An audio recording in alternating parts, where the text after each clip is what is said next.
എൻജെയുടെ പുതിയ ട്രാക്ക് വരുന്നുണ്ടെന്ന് പറഞ്ഞു. പുതിയ ആൽബം വരുന്നുണ്ട്, 10+ ട്രാക്സ്, 12 പാട്ടുകൾ. 12 പാട്ടുകളൊക്കെ ഒരു ആൽബത്തിൽ ഇറക്കണമെന്നുണ്ടെങ്കിൽ അതിൽ എത്ര കാലത്തെ പണി ഉണ്ടാവും? എന്ന് തുടങ്ങിയത് അത്? ഇത് ഞാൻ സത്യം പറഞ്ഞാൽ ഞാൻ റാപ്പറായത് ലോക്ക്ഡൗണിലാണല്ലോ. അപ്പോൾ അന്ന് ഒരുപാട് പറയാൻ ബാക്കി വെച്ച കുറേ കാര്യങ്ങൾ ഞാൻ ശരിക്കും എൻ്റെ ഗോ ബാക്ക് ഞാനൊരു റൈറ്റർ ഡയറക്ടർ ആവാൻ വന്ന് തുടങ്ങിയ ഒരാളാണ്. അപ്പോൾ അതിനുശേഷം ആക്സിഡൻ്റലി ആക്ടറായി. ആക്സിഡൻ്റലി എന്ന് പറയാൻ പറ്റില്ല, കൂട്ടുകാരൻ്റെ കൂടെ ഓഡിഷനും അങ്ങനെ വലിയ കഥയാണ്. So there was lot of like നമ്മുടെ ഒരു 10 വർഷത്തെ ഒരു ആർട്ടിസ്റ്റ് ജേർണിയിൽ നമ്മൾക്ക് എക്സ്പ്രസ് ചെയ്യാൻ പറ്റാതെ പോയ ഒരുപാട് ഇമോഷൻസ് ഉണ്ട്.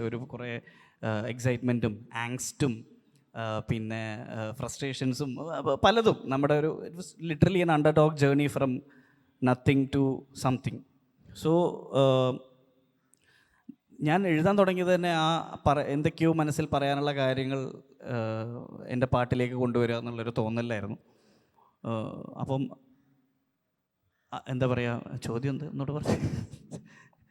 12 പാട്ട് ഇറക്കണം എന്നുണ്ടെങ്കിൽ എത്ര കാലത്തെ പണിയാണ്? എന്തായാലും ഒരു 3 വർഷത്തെ പരിപാടികൾ ഇതിൻ്റെ പിറകിലുണ്ട്. 2020 മുതൽ എഴുതി തുടങ്ങിയ പാട്ടുകളുണ്ട്, പുതിയ പാട്ടുകളുണ്ട്.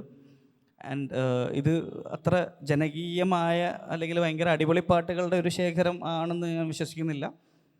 ദർ ആർ വൈബുള്ള ട്രാക്കുകളും ഉണ്ട്, പക്ഷേ more of A lyrical side of me. അതായത് ആൾക്കാരറിയാത്ത എൻ്റെ ഒരു സൈഡായിരിക്കാം ഒരു പക്ഷേ ഈ ആൽബം.